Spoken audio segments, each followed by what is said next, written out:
बोलो गुरुदेव भगवान की जय। प्यारे कृष्ण कन्हैया लाल की जय।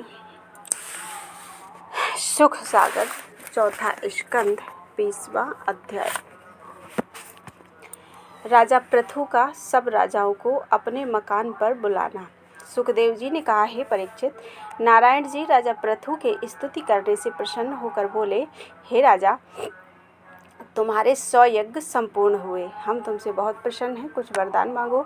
तुम इंद्र का अपराध क्षमा करके इससे किसी बात का विरोध मत रखो, क्योंकि शत्रुता किसी से नहीं करनी चाहिए। सब छोटे बड़े प्राणियों में आत्मा एक ही है। शुभ व अशुभ कर्म करने से भला व बुरा कहलाता है। सो तुम दया व धर्म से प्रजा का पालन करो। तुम्हें शनकादिक ऋषीश्वर आकर ज्ञान का उपदेश करेंगे। यह वचन त्रिलोकीनाथ से सुनकर राजा पृथु ने विधिपूर्वक उनकी पूजा करके हाथ जोड़कर विनय किया, हे दीनदयाल, मैं किसी के साथ शत्रुता नहीं रखता और न इंद्रलोक और या दूसरी वस्तु लेने की चाहना करता हूँ। केवल यही चाहता हूँ कि आपके चरणों की भक्ति व प्रीति मेरे हृदय में बनी रहे। आप लक्ष्मी जी से भी अधिक अपने भक्तों को प्यार करते हैं। जिसने आपकी भक्ति का सुख पाया है वह मनुष्य संसारी माया मोह में नहीं फंसता। सो मुझे आपके चरणों की भक्ति व प्रीति चाहिए। यह वचन सुनते ही नारायण जी प्रसन्न होकर बोले, हे राजा, तुम मेरे परम भक्त हो, तुम्हारी सब इच्छाएं पूर्ण होंगी। जब त्रिलोकीनाथ ऐसा कहकर वैकुंठ को पधारे और ब्रह्मा अपने स्थान को गए और राजा का यज्ञ संपूर्ण हुआ, तब उन्होंने ब्राह्मणों और ऋषीश्वरों को बहुत सम्मान व दक्षिणा देकर विदा किया। राजा पृथु इंद्र से प्रीति रखकर धर्म के साथ प्रजा का पालन व राज्य करने लगे। उनके राज्य में कभी ब्राह्मणों व ऋषीश्वरों ने किसी पर क्रोध नहीं किया। सब छोटे बड़े जीव सुख व आनंद से रहते थे। कुछ दिनों के उपरांत राजा ने विचारा कि हमारे राज्य भर में सब छोटे व बड़े चारों वर्ण परमेश्वर का भजन व स्मरण करके हरि कथा सुनते हैं, अशुभ कर्म ना करते, साधु ब्राह्मणों की भक्ति करते तो बहुत अच्छा होता। ऐसा विचार कर उन्होंने सातों द्वीपों के राजाओं, ऋषीश्वरों, ब्राह्मणों, महात्माओं और चारों वर्णों के लोगों को न्योता भेजा। थोड़े दिनों में सब लोग राजा पृथु के यहाँ आकर इकट्ठे हुए। राजा ने उनका सम्मान किया और वह लोग राजा से बहुत प्रसन्न हुए। बोलो वृंदावन बिहारी लाल की जय। 21वां अध्याय। राजा पृथु का सब राजाओं से भगवत भजन अपने अपने राज्य में फैलाने के लिए कहना। मैत्रेय जी ने विदुर से कहा कि जब राजा पृथु राजाओं का शिष्टाचार कर चुके, तब सब ऋषीश्वरों के साथ सब लोगों को सभा में बैठाकर बोले कि हम एक वस्तु तुम लोगों से मांगते हैं, पर दबाव करके नहीं कहते। तुम लोग दया करके अपनी प्रसन्नता से हमको दो तो हम तुम्हारा बड़ा उपकार मानेंगे। यह दीन वचन सुनकर सब राजाओं ने हाथ जोड़कर विनय किया, हे पृथ्वीनाथ, हमारा तन धन स्त्री व पुत्र सब आपके ऊपर न्यौछावर है। जो आज्ञा हो सो करें। तब राजा पृथु बोले, मैं चाहता हूँ कि सातों द्वीपों में छोटे बड़े स्त्री पुरुष चारों वर्ण के जितने मनुष्य हैं, सब लोग नारायण जी की भक्ति पूजा जप व स्मरण किया करें। जिस राजा के देश में प्रजा लोग जो धर्म या पाप करते हैं, उसका 6ठा भाग राजा को पहुँचता है। सो परमेश्वर का भजन व स्मरण करना, उनके चरणों में भक्ति व प्रीति रखना, अवतारों की कथा व लीला सुनना चारों वर्णों को अवश्य चाहिए। हरि भजन व भक्ति करना किसी वर्ण के वास्ते पृथक नहीं है। चारों वर्णों में जो कोई सच्चे मन से स्मरण व भक्ति करता है, परमेश्वर उस पर दयालु होकर अर्थ, धर्म, काम व मोक्ष चारों पदार्थ उसे देते हैं। देखो, शबरी बिल्लिनी का झूठा बेर दिया हुआ परमेश्वर ने बड़े प्रेम से खाया था। इसी तरह बहुत हरिभक्त मनुष्य बड़ी पदवी को पहुँचे हैं। दूसरे राजाओं के समय में वर्णों व आश्रमों के और धर्म प्रसिद्ध थे। अब हमारी इच्छा यह है कि मेरे समय में परमेश्वर का नाम लेना व उनकी भक्ति करना ही सबका धर्म हो। सो तुम लोग अपनी अपनी प्रजा को इस तरह के धर्म का उपदेश करो। राजा को 6ठा भाग अन्न जो खेतों में उपजता है प्रजा से लेना चाहिए। सो हमने वह अंश भी प्रजा को छोड़ दिया। उसी से सब लोग होम व दान किया करें। उसके सिवा और जिस किसी को द्रव्य की चाहना हो, वह मेरे यहाँ से ले जाकर शुभ कर्म में खर्च किया करें। हम इसमें बहुत प्रसन्न हैं। जो धन धर्म में खर्च हो वह दूसरे के काम आवे, उसी को सफल जानना चाहिए। हरि भक्ति करने से मनुष्य की सब कामनाएं पूर्ण होती हैं और मरने के उपरांत वैकुंठ का सुख मिलता है। जिस तरह अग्नि काठ में रहती है पर उपाय किए बिना नहीं निकलती, उसी तरह परमेश्वर सबके हृदय में रहता है, किंतु भक्ति और ज्ञान प्राप्त हुए बिना दिखलाई नहीं देता। परमेश्वर का जड़ मुख अग्नि और चैतन्य मुख ब्राह्मण है। नारायण नारायण जी ब्राह्मण को भोजन कराने से जितना प्रसन्न होते हैं उतना यज्ञ व होम करने से प्रसन्न नहीं होते। सो मैं उन्हीं ब्राह्मणों के चरणों की धूलि अपने मस्तक पर चढ़ाना चाहता हूँ, जिनकी सेवा करने से मनुष्य तुरंत अपना मनोरथ पाता है। जिससे ब्राह्मण प्रसन्न हो उसको समझना चाहिए कि परमेश्वर उससे प्रसन्न है, और जिस पर ब्राह्मण क्रोध करें उसे परमेश्वर का शत्रु जानना चाहिए। यह बात सुनते ही सब ब्राह्मणों और ऋषीश्वरों ने राजा को आशीर्वाद देकर कहा, आप ऐसा धर्मात्मा राजा पाकर हमारे सब दुख छूट गए। सब राजाओं ने अपने अपने देश में जाकर पृथु की आज्ञा अनुसार धर्म का प्रचार किया।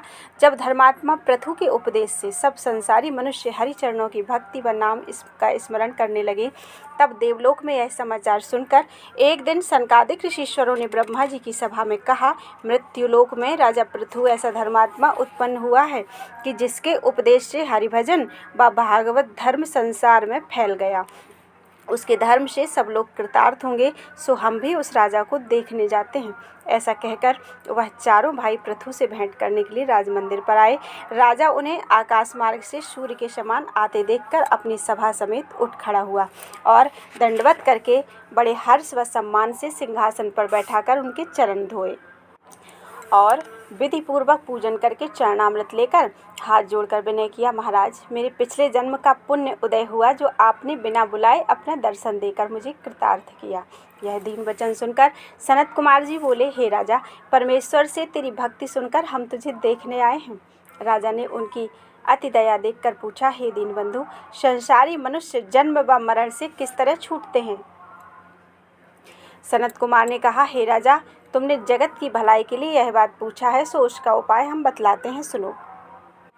जो कोई मनुष्य तन पाकर अंतःकरण में श्याम सुंदर के चरण व स्वरूप का ध्यान, जिह्वा से नाम का स्मरण व हरिचर्चा और कानों से उनकी कथा व लीला प्रीति के साथ सुना करे, वह मनुष्य आवागमन से रहित होता है और परमेश्वर में दृढ़ प्रीति हो जाती है। संसार में अपने शरीर, घर, स्त्री व पुत्रों को अपना समझकर उनसे प्रीति रखना, यही दुख की फांसी जानो।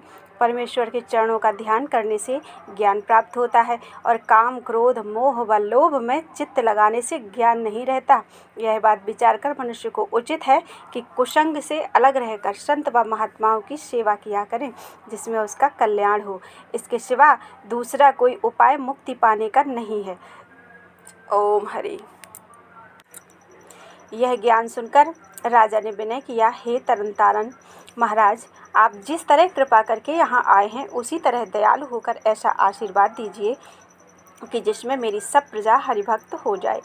आपने मुझे ज्ञान का जो उपदेश किया है, इसके बदले में आपको कौन सी वस्तु दूं? मेरा राज्य और सब धन ब्राह्मणों और वैष्णवों के लिए है। उन लोगों से जो बचता है उसे मैं अपने काम में लाता हूँ, इसलिए आपको कुछ दे नहीं सकता। मैं आपका ऋणी हूँ। आप दया करके कोई ऐसा उपाय करें जिसमें इस ऋण से मैं उऋण हो जाऊँ। सनत कुमार ने कहा, हे राजा, कोई किसी का ऋणी हो और ऋण का पाने वाला कहे कि हमने तुझको छोड़ दिया, तो वह उऋण हो जाता है। वैसे ही हमने ऋण छोड़कर तुम्हें उऋण कर दिया। सनकादिक ऐसा कहकर ब्रह्मलोक में चले गए। बोलो वृंदावन बिहारी लाल की जय। 22वां अध्याय। राजा पृथु का तप करने के लिए अपनी स्त्री अरुचि के साथ वन को जाना। मैत्रेय जी ने कहा, हे विदुर, सनकादिक के चले जाने पर राजा पृथु ने उसी तरह धर्म के साथ प्रजा का पालन करके बहुत दिनों तक राज्य किया। वे सदा साधु ब्राह्मणों की सेवा और हरिभजन करके नारायण जी की कथा व कीर्तन सुना करते थे। राजा के अरुचि नामक स्त्री से विजिताश्व आदि 5 पुत्र थे।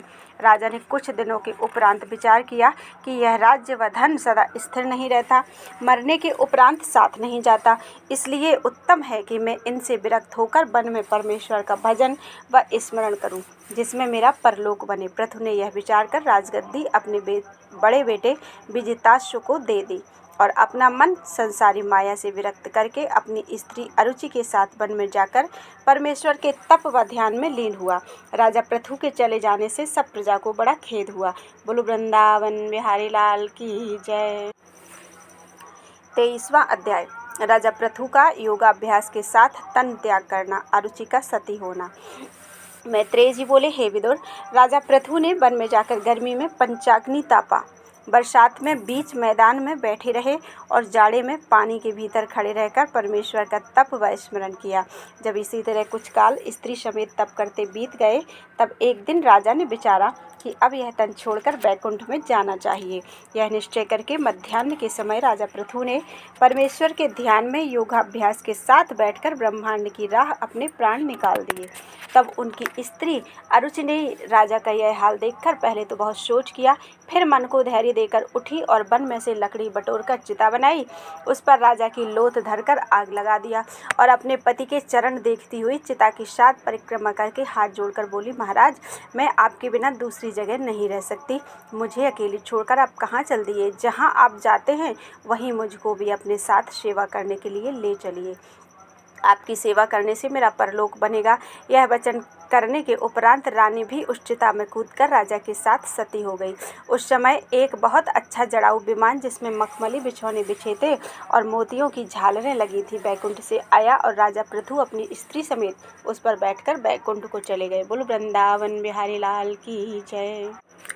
24वां अध्याय, देवताओं का पृथु की स्तुति करना और विजिताश्व का धर्म के साथ राज्य करना। मैत्रेय जी बोले, हे विदुर, जिस समय राजा पृथु अपनी स्त्री समेत विमान पर बैठकर बैकुंठ को गए, उस समय देवता लोग उनकी स्तुति करके आपस में कहने लगे कि आज तक इस तरह का राज्य, प्रजा का पालन और तपस्या किसी राजा ने नहीं किया और न अरुचि के समान पतिव्रता स्त्री दूसरी होगी। राजा ने धर्म को ऐसा बढ़ाया था कि 7 द्वीपों के सब लोग हरिभक्त हो गए थे। वे इसलिए राज्यकाज करते थे कि जिसमें अधर्मियों व पापियों को दंड देने से पुण्य प्राप्त हो। राजा पृथु नारायण जी का अवतार थे। उन्होंने संसारी राजाओं को धर्म का उपदेश करने और पृथ्वी पर नगर व गांव आदि बसाकर जीवों को सुख देने के लिए शरीर धारण किया था। इतनी कथा सुनाकर मैत्रेय जी बोले कि हे विदुर, जब राजा पृथु का बड़ा बेटा विजिताश्व राजगद्दी पर बैठा, तब उसने अपने चारों भाइयों को चारों दिशाओं का राज्य बांट दिया। ओम हरि। और अपनी राजगद्दी पर आप बैठकर धर्म के साथ प्रजा का पालन करने लगा। उसके राज्य में भी सब प्रजा सुखी रहती थी। इतनी कथा सुनाकर सुखदेव जी बोले, हे परीक्षित, एक बार वशिष्ठ जी ने 3 तरह की अग्नि को, वह एक अग्नि जिसमें ब्राह्मण हवन करते हैं, दूसरी रसोई बनाने की और तीसरी जो काठ में रहती है, तीनों प्रकार की अग्नि को शाप दिया था कि तुम मृत्युलोक में जाकर मनुष्य का जन्म लो। उस शाप से उन तीनों अग्नियों ने संसार में आकर राजा विजिताश्व के यहाँ शिखंडिनी नाम स्त्री से जन्म लिया। राजा ने पावक, पुमान व सची उनका नाम रखा। वे लोग थोड़े दिन संसार में रहकर तन छोड़कर फिर अग्निदेवता हो गए। राजा विजिताश्व के प्रसूति नाम की दूसरी स्त्री से हविर्धान नाम का बेटा उत्पन्न हुआ। उसका विवाह हविर्धानी नामक अग्नि की कन्या से हुआ। हविर्धान के उस स्त्री से प्राचीन ब्रह्मर्षि आदि 6 बेटे उत्पन्न हुए। प्राचीन बर्हिष आदि 6 बेटे उत्पन्न हुए। प्राचीन बर्हिष के सत्यवती नामक स्त्री से, जो अति सुंदरी थी, 10 बालक एक रूप के जन्मे, जिन्हें प्रचेता कहते हैं। उनका शरीर 10 लड़कों की तरह जुदा जुदा था, पर रूप व ज्ञान सबका एक था। इस वास्ते 10 का नाम प्रचेता रखा। एक को बुलाओ तो 10 बोलें, उनमें एक जो काम करे वही 10 करें। एक के बीमार होने से 10 बीमार हो जावे। प्रत्यक्ष में वह 10 अलग अलग थे, पर बुद्धि, प्रारब्ध, कर्म, मृत्यु और जीवन सबका एक साथ था। जब उन्होंने अपने पिता की आज्ञा से वन में जाकर 10,000 वर्ष परमेश्वर की तपस्या की, तब महादेव जी और उनसे बहुत ज्ञान चर्चा हुई। बोलो वृंदावन बिहारी लाल की जय। 25वां अध्याय, महादेव जी और प्रचेतों का संवाद। विदुर जी ने इतनी कथा सुनकर मैत्रेय ऋषिश्वर से पूछा, जो कुछ ज्ञान चर्चा महादेव जी व प्रचेतों से हुई थी, वह वर्णन कीजिए। मैत्रेय जी ने कहा कि प्रचेता लोग जब उत्पन्न हुए, तब प्राचीन बर्हिष ने उन 10 पुत्रों को आज्ञा दी कि पहले तुम लोग वन में जाकर परमेश्वर का तप करो। भगवान का दर्शन होने के बाद नारायणी सृष्टि संसार में उत्पन्न करना। प्रचेता लोग यह वचन सुनते ही घर से निकलकर पश्चिम दिशा में समुद्र के निकट चले गए। उनको वहाँ एक बहुत रमणीक स्थान तालाब के किनारे दिखलाई दिया। सो उन्होंने वहाँ बैठकर आपस में विचारा कि हम नहीं जानते कि नारायण जी कौन हैं और किस तरह उनका तप व स्मरण करना चाहिए। वे लोग इसी चिंता में बैठे थे कि उसी समय मनुष्य की कुछ बोली उनको सुनाई देने लगी। तब उन्होंने आपस में कहा कि यहाँ कोई दिखलाई नहीं देता, यह कौन बोलता है। यही चर्चा कर रहे थे कि महादेव जी उसी तालाब में से निकलकर वहां आए। उनके साथ देवता लोग स्तुति करते और गंधर्व गाते थे। जब प्रचेता लोग उनको नहीं पहचानकर उसी तरह बैठे रहे, तब शिवजी ने कहा, हे प्रचेतो, हम महादेव हैं, तुम लोगों को ज्ञान सिखलाने के लिए यहाँ आए हैं कि तुम लोग नारायण जी का भजन व स्मरण इस तरह करो जिसमें उनका दर्शन तुमको प्राप्त हो। मैं जिस तरह परमेश्वर को जानता हूँ उसी तरह नारायण जी के भक्त मुझे प्यारे हैं, सो मैं तुम्हें हरिभक्त समझकर ज्ञान सिखलाता हूँ। यह वचन सुनते ही प्रचेतों ने बड़े हर्ष से खड़े होकर शिव जी को दंडवत किया और बड़े सम्मान से बैठाकर विनयपूर्वक उनकी स्तुति करने लगे। तब शिवजी ने नारायण स्तुति का हंस गुह्य स्तोत्र प्रचेतों को सिखलाकर कहा कि तुम लोग नित्य प्रातःकाल व संध्या और स्नान करने के उपरांत यह स्तोत्र पढ़कर नारायण जी की स्तुति और चतुर्भुजी स्वरूप का ध्यान किया करो। परमेश्वर तुम्हें जल्दी मिलेंगे। हे प्रचेतों, मैं हरिभक्तों और ज्ञानियों का दर्शन किया करता हूँ। जो लोग अपने अज्ञान से परमेश्वर के भजन व स्मरण में चाहना नहीं रखते, उनको ज्ञान सिखलाकर 100 जन्म तक कृतार्थ कर देता हूँ। ब्राह्मण, क्षत्रिय, वैश्य और शूद्र वेद व शास्त्र में बताए हुए अपने धर्म में दृढ़ रहें, पाप व अधर्म के निकट ना जावें, वे मनुष्य चतुर्भुजी रूप परमेश्वर को पाते हैं। इस तरह का धर्म व हरिभक्ति करने वाले मनुष्य दूसरी बात का कुछ प्रयोजन नहीं रखते। महादेव जी प्रचेतों को यह ज्ञान सिखलाकर कैलाश को चले गए। बोलो वृंदावन बिहारी लाल की जय। 26वां अध्याय नारद जी का प्रचेतों के बाप प्राचीन बरहिस से भेंट करना। साधन यज्ञ अनेक से सरे न एको काम, बिना भक्ति भगवंत की जीव न लह विश्राम। मैत्रेय जी ने कहा, हे विदुर, प्रचेता लोग साधु व वैष्णव की बड़ाई और परमेश्वर के मिलने का उपाय महादेव जी से सुनकर आनंद पूर्वक स्तोत्र पढ़ने और नारायण जी का ध्यान करने में लीन हुए। जब उनको 10,000 वर्ष हरि भजन करते करते बीत गए, तब परमेश्वर ने प्रसन्न होकर दर्शन देकर बड़े हर्ष से उन्हें वरदान दिया। तिस पर भी वे लोग संसारी व्यवहार झूठा समझकर उसी तरह परमेश्वर का तप व ध्यान करते रहे। उनके पिता प्राचीन बरहिस ने बहुत दिनों तक संसारी सुख व राज्य भोग कर यह बात विचारा कि राज्य व द्रव्य भगवान जी की दया से पाकर यह धन संसारी सुख में खर्च करना अच्छा नहीं होता। इसे यज्ञ व दान आदि में खर्च करके अपना परलोक बनाना चाहिए। ऐसा विचार कर राजा ने यज्ञ व दान करना आरंभ किया। शास्त्र के अनुसार जिन जिन स्थानों पर यज्ञ करना उचित था वहाँ यज्ञ किए, पर राजा का मन विरक्त ना हुआ। इंद्रलोक व स्वर्ग के सुख की चाहना रखता था। उसका यह हाल देखकर नारद जी ने विचारा कि राजा की आयु यज्ञ करते करते बीती जाती है, पर केवल यज्ञ करने से इसका परलोक नहीं बनेगा। यह राजा धर्मात्मा पृथु के कुल में उत्पन्न हुआ है, इसलिए कुछ ज्ञान सिखाकर इसे भवसागर पार उतारना चाहिए। यह बात विचार कर नारद मुनि मृत्युलोक में राजा के पास आए। उन्हें देखते ही राजा ने बड़े हर्ष से दंडवत किया और आदर भाव से बैठाकर हाथ जोड़कर विनय किया, महाराज, मेरा भाग्य उदय हुआ जो आप ऐसे महात्मा पुरुष ने कृपा करके मुझे दर्शन दिया। नारद जी हंसकर बोले, हे राजा, सच बात है, तेरा बड़ा भाग्य था जो तू मनुष्य तन पाकर भरत खंड का राजा हुआ। तुमने इस भरत खंड कर्म भूमि में यज्ञ आदि बहुत धर्म कर्म किया। जहाँ जाने की इच्छा करके चले उस ठिकाने पर पहुँचना चाहिए। कदाचित चलते चलते मार्ग में आयु पूरी हो जाए और अपने स्थान पर ना पहुँचे तो उस मार्ग पर चलने से थकने के सिवा क्या लाभ होगा। नारद मुनि का यह वचन सुनते ही राजा ने बड़े आश्चर्य से मन में कहा कि वेद व पुराण में यज्ञ और दान करने का बड़ा पुण्य वर्णन किया गया है, उससे अधिक दूसरा धर्म नहीं लिखा है, और नारद जी ऐसा कहते हैं, इसका क्या भेद है। राजा यह बात विचार कर चिंता करने लगे। बोलो वृंदावन बिहारी लाल की जय। 27वां अध्याय राजा प्राचीन बरहिस का उन जीवों का स्वरूप देखना जिनको मारकर यज्ञ में हवन किया था। नारद जी ने राजा के मन की बात अपने ज्ञान से समझकर विचार किया कि जब तक राजा को कुछ डर न दिखावेंगे तब तक उसका मन यज्ञ करने की तरफ से फिर नहीं सकता। ऐसा विचार कर नारद मुनि ने अपने योग बल से जितने पशु राजा ने यज्ञ में मारे थे उन शवों को आकाश में राजा के सामने लाकर खड़ा कर दिया। जब वे सब जीव राजा को घूरने लगे तब नारद मुनि बोले, हे राजा, यह सब जानवर तुमको क्यों देख रहे हैं? जैसे ही राजा ने आकाश की तरफ आंख उठाकर उनको क्रोध से अपनी तरफ घूरते हुए देखा, वैसे ही मारे डर के कांपता हुआ नारद जी से बोला, हे मुनिनाथ, मैंने इन सब पशुओं को मारकर यज्ञ में हवन किया, सो ये सब किस लिए मुझे क्रोध से देखते हैं? आप कृपा करके इसका कारण बतलाइए जिसमें मेरा डर व संदेह दूर हो जावे। यह वचन सुनकर नारद जी बोले, हे राजन, जिस तरह तुमने इन जीवों को मारकर यज्ञ में हवन किया उसी तरह तुमको भी ये सब पशु एक एक जन्म में मारकर अपना बदला लेंगे। यह वचन सुनते ही राजा को इस बात का बड़ा सोच हुआ कि जितने जीव मैंने मारे हैं उतने जन्म मुझे लेने पड़ेंगे, तब इसके बदले से मैं उऋण होऊंगा। मुझसे बड़ी चूक हुई जो इतने जीवों को मारकर हवन किया।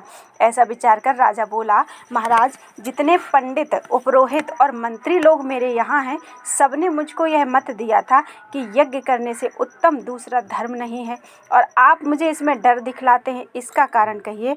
उस समय राजा के निकट एक पिंजरे में मैना और एक पिंजरे में तोते को देखकर नारद जी बोले, हे राजन, यह तोता मैना से बारंबार कहता है कि तू मुझको इस पिंजरे से निकाल दे, तो मैं बंदी से छूटकर वन में पक्षियों के साथ विहार करूं।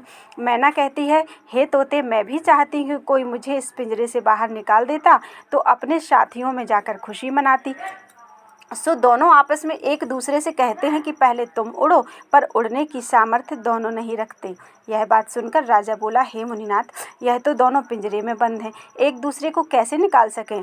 जब इनमें से एक पिंजरे के बाहर हो तो दूसरे के निकालने का उपाय करें।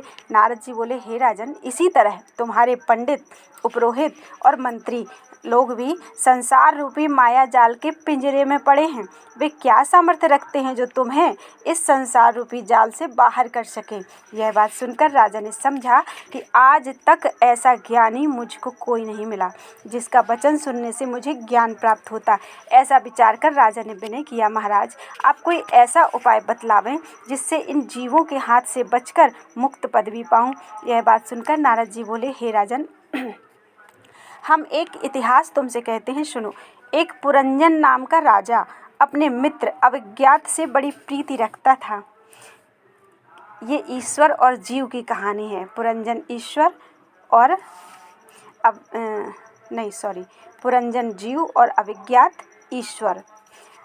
तो कहानी फिर से सुनते हैं, सुनो। एक पुरंजन नाम का राजा अपने मित्र अविज्ञात से बड़ी प्रीति रखता था। किसी दूसरे को यह बात मालूम नहीं थी। अविज्ञात सब तरह के राजा के खाने, पहनने और सुख व आराम की सुधि लेता था। एक समय राजा पुरंजन अपनी इच्छा से अविज्ञात का साथ छोड़कर किसी दूसरे स्थान को चला।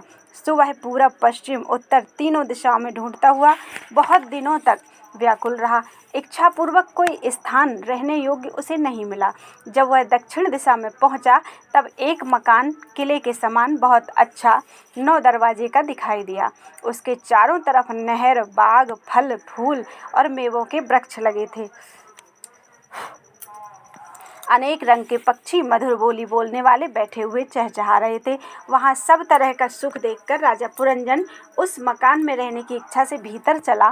द्वार पर पहुंचकर उसने क्या देखा कि एक युवती स्त्री महासुंदरी अनेक प्रकार के भूषण व वस्त्र धारण किए वहाँ टहल रही है और 10 सहेलियाँ उसके साथ हैं। उससे थोड़ी दूर आगे एक सांप 5 फन का दरवाजे पर बैठा हुआ दिखलाई दिया।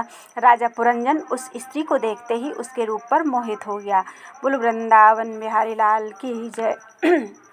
28वां अध्याय, राजा पुरंजन का उस स्त्री से विवाह करके सुख व विलास करना। नारद जी बोले, हे प्राचीन बरहिष, जब राजा पुरंजन का चित्त उस स्त्री पर मोहित हो गया तब उसके पास जाकर प्रेम से पूछा, हे सुंदरी, तुम देवकन्या और लक्ष्मी के समान किसकी बेटी व स्त्री हो? किस इच्छा से यहाँ टहलती हो? तुम्हारे नेत्र रूपी बाणों से पुरुषों का मन घायल हो जाता है। यह मकान किसने बनाया और इसमें कौन रहता है? यह मधुर वचन सुनते ही वह स्त्री मुस्कुराकर बोली, हे राजन, मैं अपने माता पिता का नाम नहीं जानती कि मैं किसकी बेटी हूँ और अभी तक मेरा विवाह नहीं हुआ, इसलिए मैं अपना विवाह करना चाहती हूँ। मुझे यह भी नहीं मालूम कि यह मकान किसने बनाया, पर मैं यहाँ रहती हूँ। जो कोई मेरे साथ विवाह करे वह भी इस किले में रहे और यह सांप मेरे दरवाजे पर रक्षा करने के लिए रहता है। यह वचन सुनते ही राजा पुरंजन ने बहुत प्रसन्न होकर कहा, ए प्राण प्यारी, मुझे अंगीकार करो, तो मैं तुमसे ब्याह करने के लिए बहुत प्रसन्न हूँ। तुम्हारे साथ विवाह करके इस मकान में रहकर भोग विलास करूँगा। वह इस सुंदरी हंसकर बोली, हे राजन, तुम्हारा सुंदर रूप देखकर कौन स्त्री मोहित नहीं होगी। जब इस तरह दोनों से बातचीत हुई तब राजा पुरंजन उसके साथ किले में जाकर गंधर्व विवाह करके भोग विलास करने लगा। राजा ऐसा उसके वश में हो गया कि दिन रात उसकी आज्ञा में रहता था, बिना पूछे कोई काम नहीं करता था। जब पुरंजन के उस स्त्री से बहुत बेटी व बेटे उत्पन्न हुए तब वह उनका विवाह करने के उपरांत एक दिन बिना पूछे उस स्त्री के रथ पर सवार हुआ और शिकार खेलने के वास्ते वन में जाकर बहुत से पशु मारे। इसलिए रानी क्रोध में भरकर मैली धोती पहनकर कोप भवन में पड़ी रही। जब राजा शिकार में दौड़ धूप करने से प्यासा होकर अपने मकान पर आया और पानी पीने के उपरांत दासियों से रानी का हाल पूछा तो उन्होंने कहा, ना मालूम आज कौन सा दुख रानी को हुआ जो गहना व कपड़ा उतारकर पृथ्वी पर पड़ी हैं। यह वचन सुनते ही राजा बड़े डर और सोच से दौड़ता हुआ रानी के पास आया और प्रेम से पुकारा। जब वह मारे क्रोध के कुछ नहीं बोली तब राजा बड़ी विनती से उसका चरण दाब कर कहने लगा, हे प्राण प्यारी, तू मुझसे क्यों नहीं बोलती? मैंने कौन सी वस्तु तुझे नहीं दिया? किस बात में तेरा कहना नहीं माना जो इतनी दुखी हो रही है? तेरी यह दशा देखकर मेरा कलेजा फटता है। तुझे मेरी सौगंध है, जल्दी सच बतला दे। तुझे किसी ने दुर्वचन कहा हो तो अभी उसको दंड दूं। यह वचन सुनकर रानी क्रोध से बोली, यह सब तुम्हारा कसूर है जो मुझसे पूछे बिना शिकार खेलने चले गए थे। इसी कारण मैं उदास हूँ। तब राजा पुरंजन रानी के पांव पर गिरकर हाथ जोड़कर बोला, मुझसे चूक हुई जो बिना पूछे चला गया। अब तेरी आज्ञा के बिना कहीं ना जाऊंगा। मुझे अपना दास समझकर इस बार मेरा अपराध क्षमा कर दो। तुम अपनी भुजाओं से मुझे बांधकर जो चाहो सो दंड दो। जब ऐसी विनती करने से रानी उठी तब राजा ने अपने हाथ से उसका मुख धोकर शरीर की धूल झाड़ दी और उसको गहना व कपड़ा पहनाया। बहुत दिनों तक उसके साथ भोग विलास करने पर उसका मन माया रूपी जगत से विरक्त नहीं हुआ। जिस तरह तुझे संसारी चाहना बनी है उसी तरह राजा पुरंजन को बुढ़ापा आने और इंद्रियों के शिथिल होने पर भी संसार का मोह था। पुरंजन का इतना हाल सुनकर नारद मुनि बोले, हे प्राचीन बरहिष, मृत्यु नामक काल की बेटी अपना पति ढूंढने के लिए सब जगह जाती थी, पर उसे मृत्यु जानकर कोई अंगीकार नहीं करता था। सो वह एक दिन मेरे पास आकर कहने लगी कि तुम मेरे साथ ब्याह करो। जब मैंने नहीं माना तब उसने क्रोध करके मुझे शाप दिया कि तुम एक मुहूर्त से अधिक किसी जगह नहीं रह सकती। दिन रात घूमते फिरते रहो, 2.5 घड़ी से अधिक कहीं ठहरोगे तो तुम्हारा सिर दुखेगा। जब उसने मुझको ऐसा शाप दिया तब मैंने उसे यह उपाय बतलाया कि तू जाकर प्रज्वार गंधर्व की बहन हो जा। उसकी बड़ी सेना है, वह नित्य एक पुरुष पकड़कर तुझसे भोग करने के लिए दिया करेगा। यह वचन सुनते ही वह कन्या प्रज्वार गंधर्व से जाकर बोली, मैं तुम्हारी बहन होने के वास्ते आई हूँ।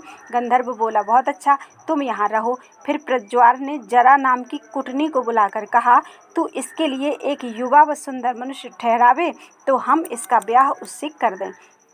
इतनी कथा सुनाकर सुखदेव जी बोले, हे राजन, कदाचित कोई किसी को कुछ चीज़ अपनी खुशी से दे और वह ना ले, यह धन पाकर दान व पुण्य ना करे, वह मनुष्य पीछे से दुख पाता है। परमेश्वर ने मृत्यु की अवधि इस वास्ते नहीं रखी कि यदि मनुष्य को अपनी मृत्यु का हाल मालूम होगा तो वह अधर्म करना छोड़कर विरक्त हो जाएगा। इसलिए अपनी माया से यह बात परमेश्वर ने गुप्त रखी है। बोलो वृंदावन बिहारी लाल की जय। 29वां अध्याय। प्रज्वार का अपनी सेना लेकर पुरंजन को मारने के लिए जाना। नारद जी बोले, हे राजन, कुछ दिनों के उपरांत जरा नाम की कुटनी ने जाकर प्रज्वार गंधर्व से कहा कि राजा पुरंजन इसके साथ विवाह करने योग्य है। तब प्रज्वार ने 360 गंधर्व और 360 गंधर्विणी सेना को साथ लेकर राजा पुरंजन से लड़ने के लिए जाकर उसका किला घेर लिया। वह सांप जो 5 फन का उसके द्वार पर रहता था, गंधर्वों से युद्ध करने लगा और उन्हें भीतर जाने नहीं दिया। अकेला वह सांप लड़ते लड़ते जब थक गया, तब उदास होकर कहने लगा कि मैं इतने दिनों तक शत्रु से लड़ा, पर मेरा स्वामी भोग विलास में ऐसा आसक्त है कि उसने कुछ भी मेरी सहायता नहीं की। जब इसी तरह सोच करने और लड़ने से वह सांप थक गया और एक खोखले वृक्ष में जा घुसा, तब प्रज्वाल गंधर्व उस किले में आग लगाकर चला गया। पुरंजन व्याकुल हो गया, वह अपने प्राण भी बचा न सका, तो अपने कुटुंब की रक्षा वह क्या करता। वह जलकर मर गया। वह दूसरे जन्म में मलय देश में राजा विदर्भ की बेटी हुआ। स्त्री होने का कारण यह है कि मरते समय उसका ध्यान पुरंजनी में लगा था, इसलिए उसे स्त्री का तन मिला। पांचाल देश में मलयध्वज राजा से, जो बड़ा धर्मात्मा था, उसका ब्याह हुआ। बहुत दिनों तक उसने गृहस्थी का सुख उठाया। 7 बेटे व कई पोते उत्पन्न हुए। बोलो वृंदावन बिहारी लाल की जय। 30वां अध्याय। राजा मलयध्वज का मरना और पुरंजन का अपने मित्र अभिज्ञात से भेंट करना। नारद जी ने कहा, हे प्राचीन बर्हिष, मलयध्वज बहुत दिनों तक राज्य करके अगस्त्य मुनि से ज्ञान सीखकर संसारी माया से विरक्त हो गए और राजगद्दी अपने बेटे को देकर स्त्री समेत वन में जाकर बहुत दिनों तक हरि भजन करके जब अपना शरीर त्याग किया, तब रानी चिता बनाकर और राजा की लोथ उस पर रखकर दाह करने के वास्ते तैयार हुई, पर मोहवश आग न लगाकर अति विलाप करने लगी। इतने में उसका पुराना मित्र अभिज्ञात वहां आया और उसने उसे पहचाना कि यह वही पुरंजन है जिसने मेरा साथ छोड़कर पुरुष से स्त्री का तन पाया। उसकी यह दशा देखकर अभिज्ञात ने दया करके जब स्त्री रूप पुरंजन से पूछा, तू क्यों इतना रोती है और यह तेरा कौन था जो मर गया? मुझको तूने पहचाना या नहीं? रानी बोली, मैं तुझको नहीं पहचानती, यह मेरा पति मर गया है, इसके शोक में रोती हूँ। यह बात सुनकर अभिज्ञात ने कहा, तू पूर्व जन्म में पुरंजन नाम का पुरुष था और मैं अभिज्ञात नाम का तेरा मित्र हूँ। तू मेरा साथ छोड़कर घर से निकल आया और एक स्त्री के संग भोग विलास व संसारी सुख में फंसकर मुझे भूल गया, इसलिए तूने स्त्री का तन पाया। इसके मरने का शोक छोड़कर पुरुष तन मिलने का उपाय करना चाहिए। हम और तुम दोनों मनुष्य हंस रूपी जीवात्मा और परमात्मा मानसरोवर के किनारे के रहने वाले हैं। तू संसारी मोह में फंसकर नष्ट हो गया। यह जीव माया से 84 लाख योनि में अनेक प्रकार का तन पाता है। यह वचन सुनते ही जब स्त्री रूप पुरंजन को ज्ञान उत्पन्न हुआ, तब उसने पति का शोक छोड़कर उसकी लोथ जला दी और अभिज्ञात की आज्ञानुसार हरि भजन में लीन हो गया। यह शरीर छोड़ने के उपरांत उसे पुरुष का तन मिला और वह अभिज्ञात से जा मिला। इतनी कथा सुनाकर प्राचीन बर्हिष ने नारद जी से पूछा कि महाराज, मैं संसारी जीव इतना ज्ञान नहीं रखता जो इस कथा का अर्थ समझ सकूं। आप दया करके विस्तार पूर्वक इसका हाल वर्णन कीजिए, तब मेरी समझ में आवे। यह वचन सुनकर नारद जी बोले, हे राजा, पुरंजन को जीव और अभिज्ञात नामक मित्र को परमेश्वर समझना चाहिए, जो इस जीव की रक्षा सब जगह नरक व गर्भाधिक में करते हैं, पर किसी को दिखलाई नहीं देते। यह जीव परमेश्वर का स्मरण व ध्यान छोड़कर संसारी सुख में फंस जाता है और जैसे कर्म करता है, उन्हीं कर्मों के अनुसार 84 लाख योनि में जन्म पाकर इच्छापूर्वक उस तन में सुखी नहीं होता। उसी तरह पुरंजन भी अभिज्ञात का साथ छोड़कर 84 लाख योनि में बहुत दिनों तक भ्रमता रहता है। जिस तरह यह जीव मनुष्य का तन पाकर प्रसन्न होता है, उसी तरह पुरंजन भी किले को देखकर बहुत खुश था। जैसे उस किले में 9 द्वार थे, वैसे ही मनुष्य तन में कान, नाक आदि 9 छिद्र इंद्रियों के हैं। मनुष्य का शरीर रथ के समान है, जिस पर बैठकर पुरंजन शिकार खेलने गया था। उस रथ के घोड़े इंद्रियों को समझना चाहिए। जिस ओर मन आदि इंद्रियां दौड़ती हैं, वही काम मनुष्य करता है। मनुष्य के अहंकार को वह सांप जो पुरंजन ने किले के दरवाजे पर देखा था समझना उचित है, क्योंकि मनुष्य बुढ़ापे के समय भी अपना अहंकार नहीं छोड़ता। वह कहता है कि हम मरते दम तक अपने लड़के वालों का पालन करेंगे। वह यह बात नहीं जानता कि सबका पालन करने वाले परमेश्वर हैं। मनुष्य की बुद्धि को वह स्त्री जिस पर पुरंजन मोहित हुआ था समझना चाहिए। जिस तरह मरते दम तक बुद्धि मनुष्य के साथ रहकर अपनी इच्छा पूर्वक उससे काम कराती है, उसी तरह पुरंजन ने भी उस स्त्री के वश रहकर अपनी आयु बिताई। और जैसे अज्ञानी मनुष्य अपनी बुद्धि व कर्तव्य के सामने उत्पन्न व पालन करने वाले परमेश्वर त्रिलोकीनाथ को भूलकर और पुराण की बातों पर विश्वास ना करके अंत में दुख पाता है, वैसे ही पुरंजन भी अपने मित्र अभिज्ञात का साथ छोड़कर बुद्धि रूपी स्त्री का संग करके बहुत दुखी हुआ था। जिस तरह मनुष्य परिश्रम करने पर भी अपना मनोरथ ना पाकर पछताता है, उसी तरह पुरंजन ने भी जलने व मरने के समय चिंता की थी।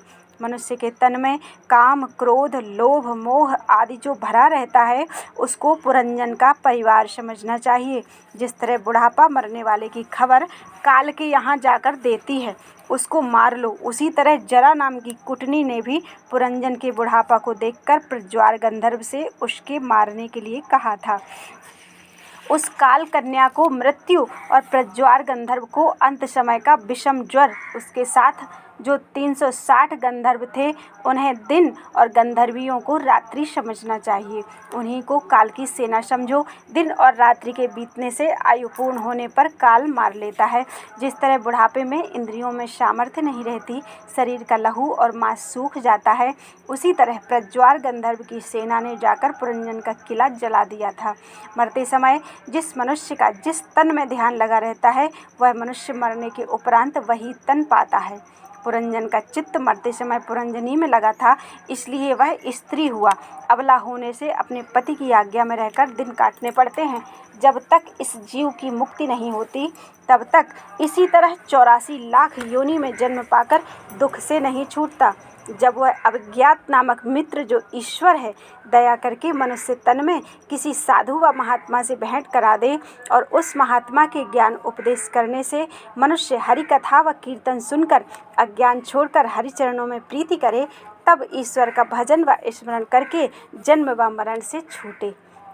जिस तरह पुरंजन अभिज्ञात मित्र की कृपा से अपना पहला तन पाकर मुक्त हुआ था, सो हे राजा, ईश्वर की दया के बिना साधु व महात्मा का दर्शन व सत्संग मिलना कठिन है और मनुष्य हरिभक्तों का सत्संग व सेवा किए बिना संसार रूपी जाल से निकल नहीं सकता। सो तुमने बहुत दिनों तक राजगद्दी पर बैठकर संसारी सुख भोगा, बहुत से यज्ञ व दान करके यश पाया। अब तुम्हें उचित है कि अपना मन विरक्त करके हरि चरणों में प्रीति लगाकर परमेश्वर का भजन व स्मरण करो, जिसमें तुम्हारा परलोक बने।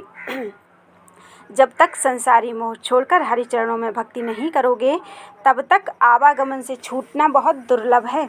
सो तुम परमेश्वर की कथा व लीला सुनकर जब साधु व महात्मा से सत्संग करोगे, तब तुम्हारा अंतःकरण शुद्ध होगा।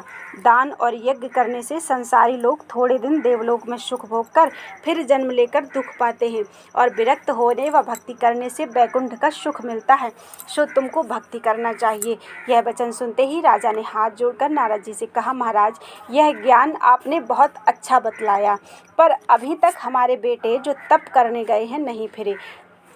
वे लोग आवें तो उन्हें राजगद्दी देकर मैं वन में जाकर परमेश्वर का तप व ध्यान करूं। बोलो वृंदावन बिहारी लाल की जय।